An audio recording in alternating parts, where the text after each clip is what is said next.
Greetings, I'm Bairnt and welcome to the One-Stop Co-op Shop.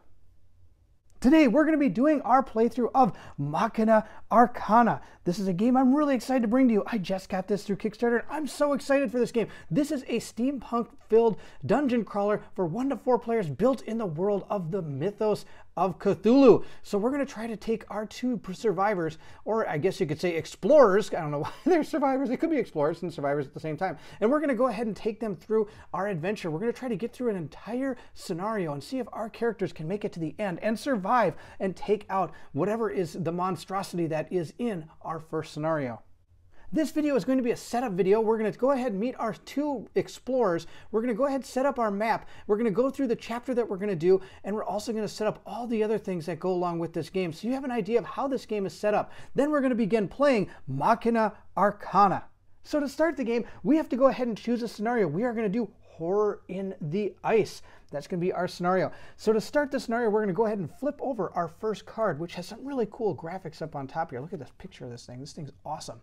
I'm really digging the art in this game. The art direction is absolutely amazing. And we're going to go ahead and read our short story that goes along with it. It says, number 1, the entrance. As we stepped into the dark, an uncanny gust of wind followed us and continued on down through the wide and spacious halls, echoing inconsistently. Our eyes, still blinking from the polar glare, adapted at last, and we could finally make out our surroundings. There was scant light, yet enough for us to discover ancient and complex corridors, halls, and rooms built by unknown hands aeons ago.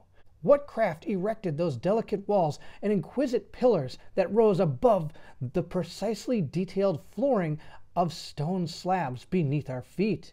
The whole space seemed to pulsate with a strange rhythm, faint and indistinct. As we embarked on our exploration of these subterranean ruins, the feeling of disquiet only continued to grow. The further we ventured in, the more it appeared that some bizarre way this place itself became aware of our presence, and we seemed to be alone no longer. So that's going to be our entrance to our scenario. Also over here, it's going to tell us how to progress to the next thing. The only thing it says here is that little depiction right there means on entry. So when this card is revealed, we're going to be taking care of this place an entry token. We're going to continue with that when we get to putting on our board and everything. But for right now, what I want to do is continue setting up our scenario board. So we're going to take our tokens. We have these neat little tokens here that we're going to put down, and we're going to place one on the spawn rating, which is 7. So we're going to put that right here. We're going to place another one over here on our horror rating, which is 4. So we're going to put it right there. Now, if at any time we roll higher than those numbers, we have to resolve either a spawn of a monster or a horror event. If we don't roll that number and we roll lower, we just slowly tick this down until we do actually roll the number. Then we go ahead and reset it back to its current value. Up here on top, we have our monster level, or a threat. And as this threat increases, eventually it's going to get to the end. Once it gets to the end, we're going to be having to fight harder monsters. Right now we're on level 1, and it's going to go up to 2, 3, and 4. And eventually, if you get past 4, you're going to have to start destroying gear or automatically failing with your guy. He's going to die. So we don't want any of that to happen. So our scenario board is set up, and we're going to move on to the next part. The next thing we're going to do in our setup video is put down our horror events and our explorer events. So we're going to take our horror events. This is a stack of generic horror events. They don't have any symbols up here denoting what they're from. Now, of course, we do have ones that actually do have things up here that denote that this is part of this scenario. So we mix those in there together to kind of create one that's going to be unique to this scenario. So I'm going to go ahead and mix all these up and place them down. Now that we have our horror deck created, we're going to go ahead and do the same thing for our explorer deck. We're going to take all the ones that have to do with our current scenario, and then of course all the generic ones as well. We're going to mix those together and place them down. Now that we have both of our decks ready to go, we're also going to take these little tokens. These are horror tokens. I'm going to put them right here. In case we ever have to do anything that has to do with timing or anything, we can keep a track with those tokens. As we play these, we're going to burn through them, and we're going to go ahead and put them in discard pile. Now that those are set up, we're going to get our item decks ready. So to get our item decks ready, we're going to place them all up here. I'm going to start by putting out our weapons, and we're going to go ahead and take all the ones that are level 1. So you're going to go through here and we're going to find all the ones that are level 1, and that's what I have here. So we're going to take these, mix these up quite a bit so that we don't know what's in here, and we're going to put them down on one of the spaces. Now, if you've noticed, there are 5 spaces. So we've got our weapons. We also have apparel, so we're going to mix up our apparel as well. This is things that we can equip to our body that are going to be able to help us protect us from the enemies and things like that. So we're going to go ahead and put those down right here. We also have artifacts. Artifacts are going to be unique, and they're going to have awesome effects. And we're probably going to pick up a lot of these because I'm pretty excited to see what some of these are. All right, we're going to put those down right here. And the last one we have our consumables. Now, most of these are only able to be used once, so we're going to go ahead and mix these up a little bit. We're going to put those down right here. Now, if you notice, there's one more space up here, but we only have 4 of these. As we draw through these decks, we can choose to either put cards back on top or destroy them, and they're going to go into this place right here. Now, it would be kind of nice to go through some of these, because as we go through them, as we play through the game, I apologize, as we play through the game, we're going to be adding cards to the decks. Now, of course, if the decks are full of level 1 cards, it's going to be harder to find the level 2 and 3 cards, because each one of these decks is going to increase in the amount of cards that they're going to be having. So I think it's going to be good to kind of mill through some of these cards as fast as we can, so that if we get to the level 2s, we'll have a better chance of getting them. With our storyboard all set up, let's go ahead and see what monsters we're going to be fighting. So just like with the items, we are going to take our monster deck and we're going to look for all the ones that start with a level 1. Whereas there it is right there. So we're going to make sure we got all level 1s, and that is what we have. So we're going to go ahead and mix these up. We're going to go ahead and place it right down here on the main board. And as we find monsters, we're going to lay them out this way, and that's going to be kind of their track. They're going to go in order based on what you drew. And as you kill them, they're going to go over here. Now, of course, each one of these comes with a standee. So I've got all the standees of the level 1s. We're just going to put those right there. So if we need to get them, they're going to be readily available. Now that we have these set up, let's go see what explorers we're going to be playing with. So here are our player boards. They're all set to go. The 2 characters I have decided to play with, one is going to be Artemis Decline. He's a mystic, and he has a couple abilities, and these are his stats. He has 2 armor, which is going to be used when a monster attacks you physically. If it rolls that or above, it does damage to you.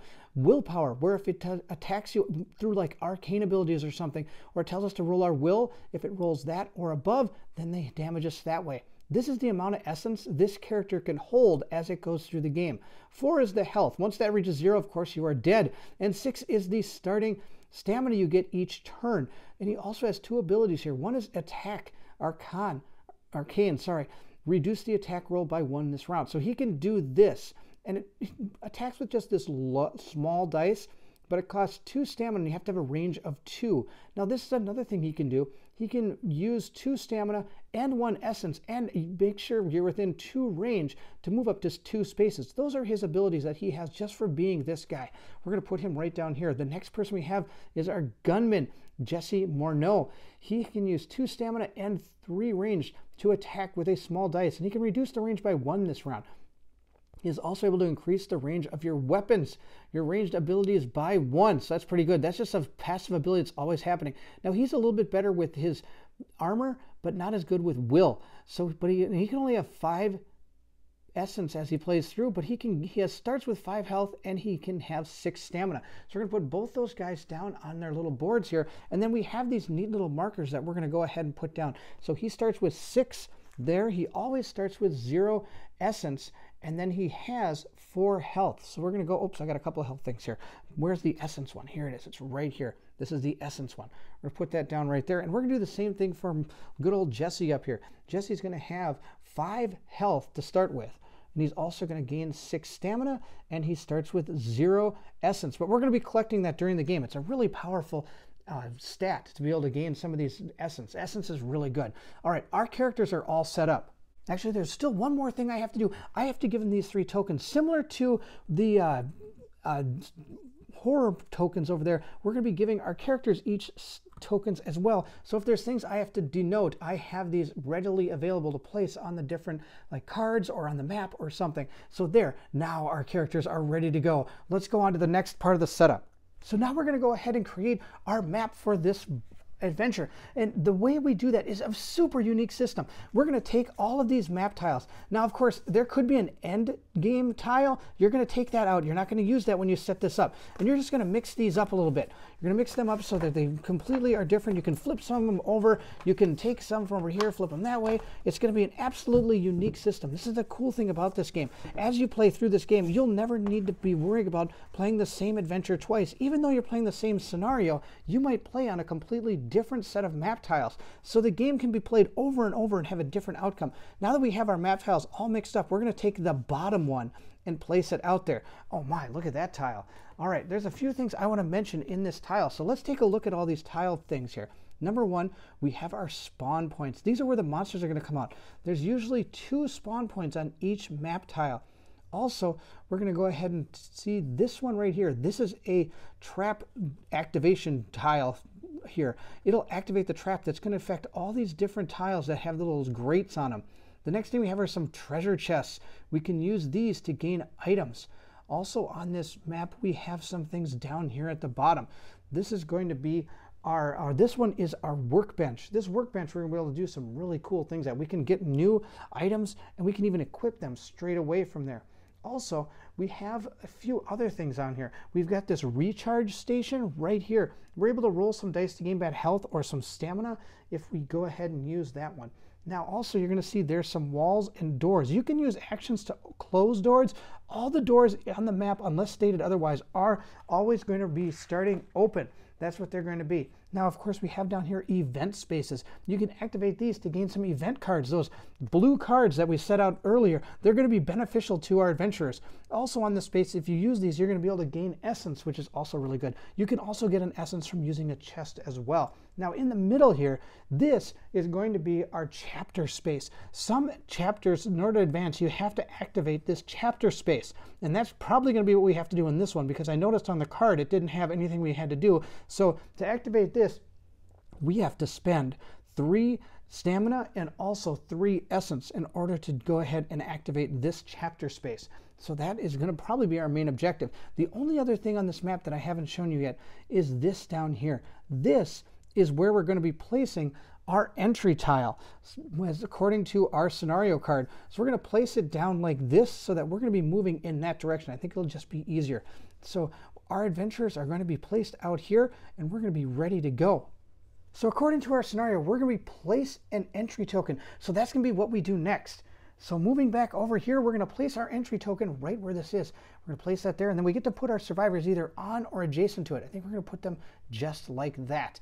All right, our characters are on the map, and I think we're going to be ready to go. Now, a couple things I didn't mention. These are pits. You can't obviously walk into these, but you can push and pull monsters into these and hopefully kill them that way. That'd be fantastic. There's also exploding barrels. They're not located on this map tile, but if we move on to another one, we might be able to find some.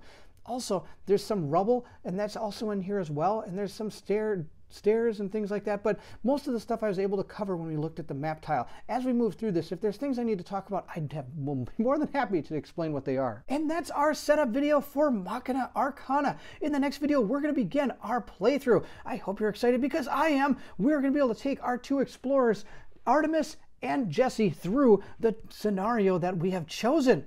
Thank you so much for watching. I hope you enjoyed the video. If you did, give it a like, hit subscribe, and also don't forget the bell symbol so you know when our next playthrough comes out. And it's going to be Machina Arcana. I'm excited to get this one going. Please leave anything in the comments below. I would love to hear from everyone. Are you excited to see if our brave explorers can make it through Horror in the Ice? If so, then I need you to meet me at the co-op shop.